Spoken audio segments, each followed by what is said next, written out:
Good afternoon from Byron Bay in Northern Rivers of Australia. It's a very strange day. In fact, it's been a very strange weather week.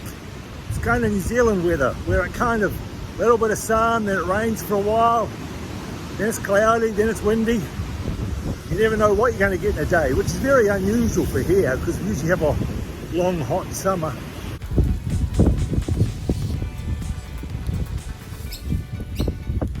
Meanwhile, my brothers in Texas, my friends from Know the Cause, having unseasonal snow and ice in Austin and Dallas in Texas. So I don't know what's happening with the world, but something's going on. So if you're listening, Doug Kaufman and John Miller from Know the Cause, now that you've last got some snow and ice, I hope you're getting into some icy cold water and doing some cold thermogenesis, because you don't have any more excuses that you live in Texas and you can't do it. So I'll be looking for some photos to see that you're doing it. Right, today I'm going to talk about a few things, but of course they're going to be based. I've just had lunch at the Treehouse in Belongil. If you ever come and visit Byron Bay, Belongil's about 2 kilometres out of Byron on the way back to the motorway.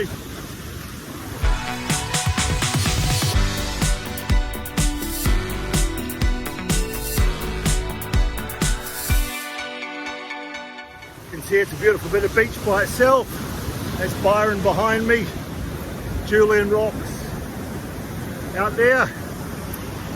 I did a lot of my dive instructor course, mapped the bottom of Julian Rocks, know every square inch of the ocean floor around Julian Rocks, and the leopard sharks and grey nurse sharks that hang out there. Anyway, so yeah, I had lunch at the Treehouse in Belongil. If you're ever down in this area, great place to have lunch or dinner. Live music at night, you get to sit on the couches rather than normal tables if you want to. It's a bit like the famous cinema in Wanaka where I've been a lot, where you get to watch the movie in an old Volkswagen or van or on some old student couches. It's nice to have a bit of variety. Tide's coming in. Gonna get taken away in a second. Might have to move up the beach a little bit. So anyway, I'm going to talk today, and it's going to revolve around my usual 2 fundamental principles. First principle is that true health comes from living life in harmony with nature's rhythms, as documented by the Gaia theory, which says that all living organisms and their inorganic surroundings have evolved together as a single living system. Also consistent with a statement by Carl Friston that the anatomy of any system must contain within it a model of the environment from which it is immersed, which means, as I've said before, that we are part of the universe and the universe is part of us. Also means that the universe is made up of fractal patterns. And the second fundamental principle is that Bitcoin is money for the people, by the people. It's a decentralized, permissionless, peaceful revolution. So today I'm going to talk in honor of my friends that Know the Cause in Texas, a little bit about fungus, and I'm going to talk about the criticism of Bitcoin consuming too much energy. So if you're interested in melatonin, you're interested in fungus, you're interested in black seed oil, you're interested in vitamin K2 and what that can do for your arteries, keep watching, hold on for the musical break.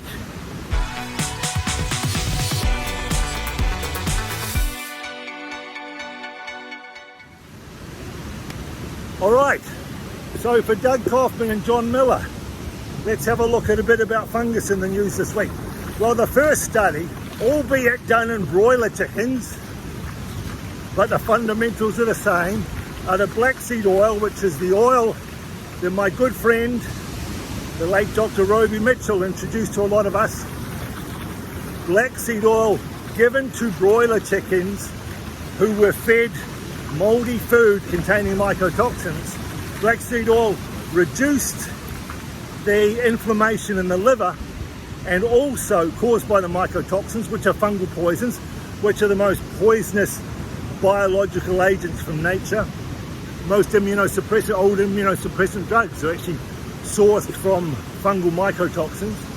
The black seed oil not only reduced the inflammation in the liver, but also made their livers produce more glutathione, and glutathione is our number one detoxifier of the three main pathways in the liver of phase 2 of the liver, which takes fat-soluble toxins and converts them to water-soluble toxins so we can pee them out, and glutathione is the main one.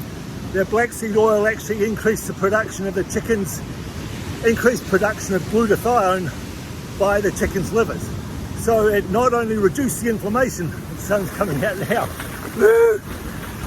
not only reduced the inflammation in the liver, but made the liver produce more glutathione to help get rid of said mycotoxins. 1-2 punch. Which brings me on to the next one about fungus, which is actually melatonin. And I'm going to talk a little bit in a second about the incredible benefits we keep finding in melatonin, which I think up there with vitamin D is these two miraculous substances in our body. But they found that melatonin not only puts us to sleep, but also helps repair the microbiome when it's damaged by fungal elements. So melatonin, what else does it do other than repair them? We already know it's good for the microbiome. That was research from about 6 months ago. Now we've found it actually helps repair the damage caused by mycotoxins. We also recently, just this week, have found that melatonin helps reduce inflammation in the body from any cause. We also know it reduces the cytokine storm you get from when you're fighting viral infections. We know that it dramatically reduces the risk of cancer by killing cancer cells, and it's been shown just this week to dramatically reduce the risk of, or dramatically improve, the treatment of end-stage prostate cancer by prolonging life after the diagnosis. So we know inflammation, we know microbiome, we know fungus, of course sleep, we know cancer protection, and now we know it helps reduce fungal damage in the gut. And interestingly, as an add-on to that, research out, I think it was just yesterday, shows that there is definitely, and Doug will love this because he talks about it all the time, definitely a component of fungal imbalance in our gut which is contributing to Alzheimer's disease. So very important that we maintain our melatonin levels. And the really good news about melatonin is it costs nothing. We produce it ourselves for free. As long as what? As long as we don't, which is by exposing ourselves to artificial light at night, which switches off our melatonin production from our pineal glands, and also almost certainly from our mitochondria, which almost certainly, according to scientific research, produce melatonin as well. So it's not just coming from our pineal gland. And it's just started to rain again, but I'm going to hang in there if my camera keeps working. Okay, what else do we want to talk about? We've talked about black seed oil, we've talked about melatonin. I want to talk about vitamin K2. Actually, I'm going to pause for a second and take some cover because I don't think my microphone will hopefully the rain. So I'm going to go hide under a tree. Not much tree coverage though. Until it stops raining. Back in a second. Peace and love. Right, I'm back. See if my phone survived. My poor old phone, I'm not due for another one on contract for 6 months. I treat it so badly. It's been dropped in snow, dropped in icy lakes, dropped in the ocean a couple of weeks ago. It's supposed to rain, thunder, sleet, lightning, you name it. It's hanging in there. Got 6 months to go.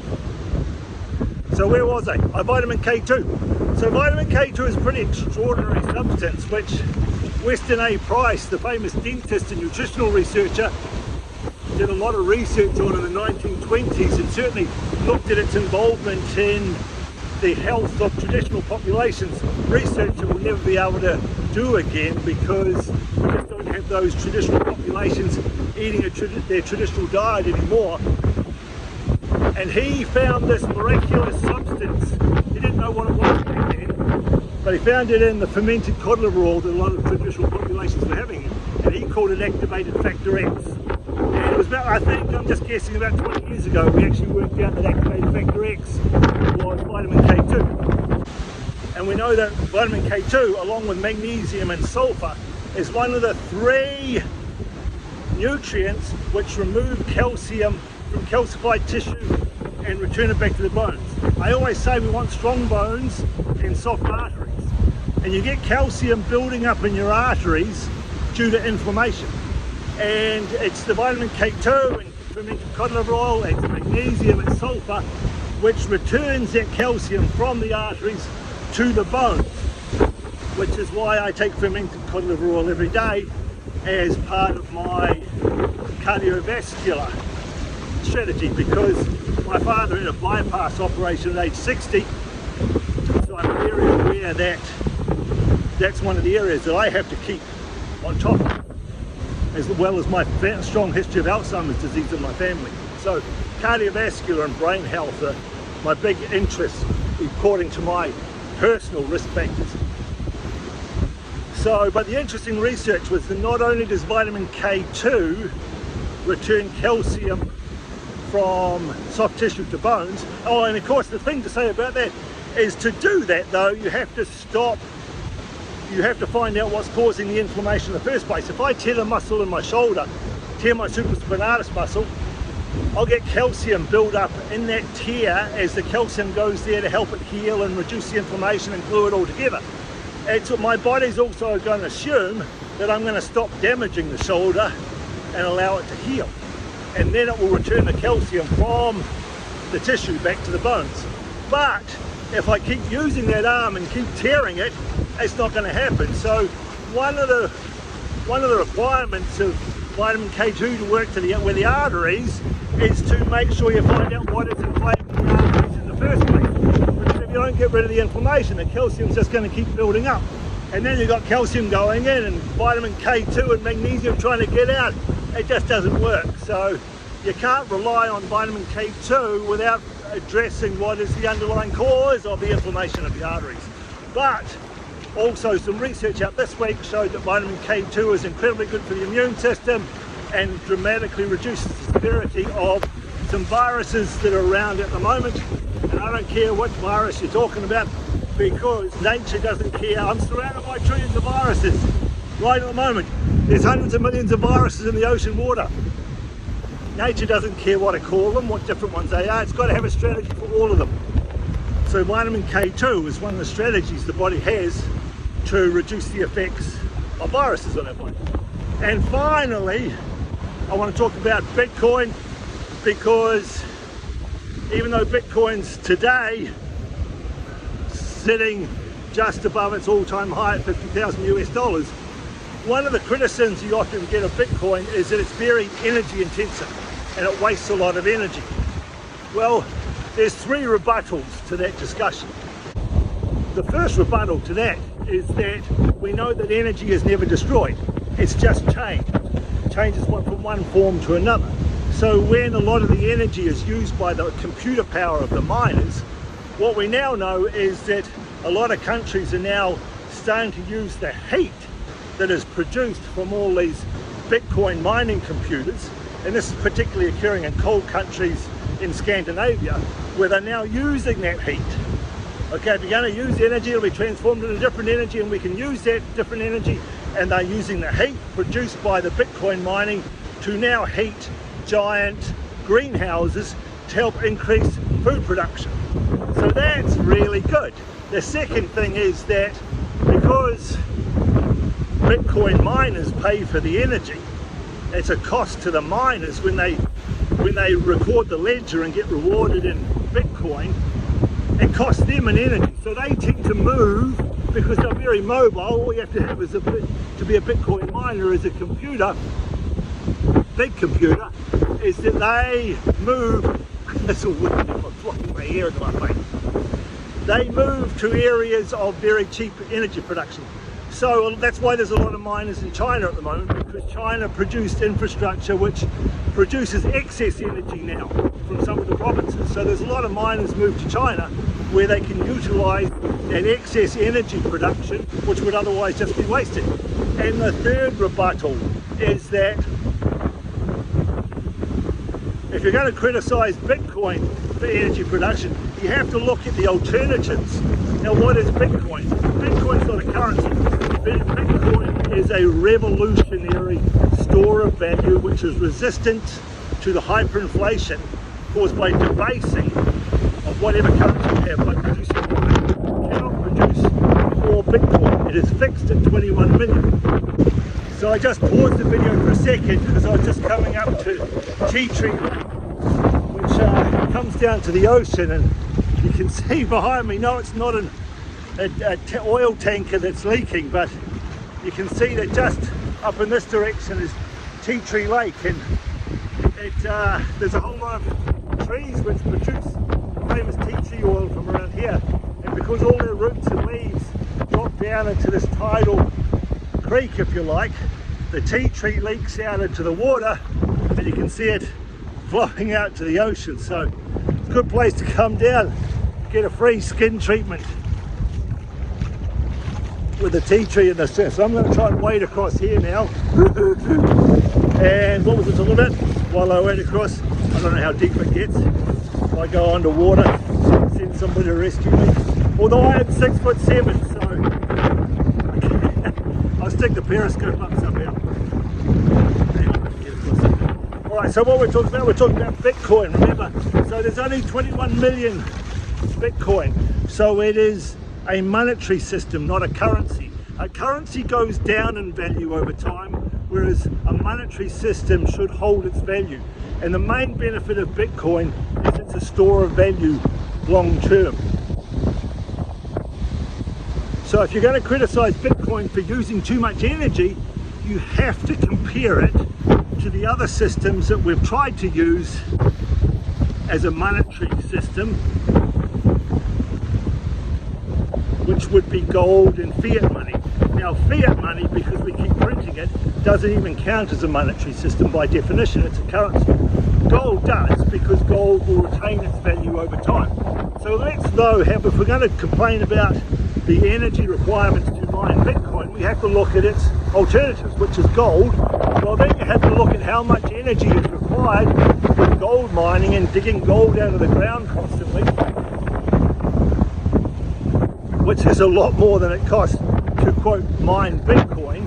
And then you have to look at the industry that goes around fiat currency, which is the banking system, and how much money it costs to run banks and pay exorbitant salaries and giant buildings and giant lighting of those buildings.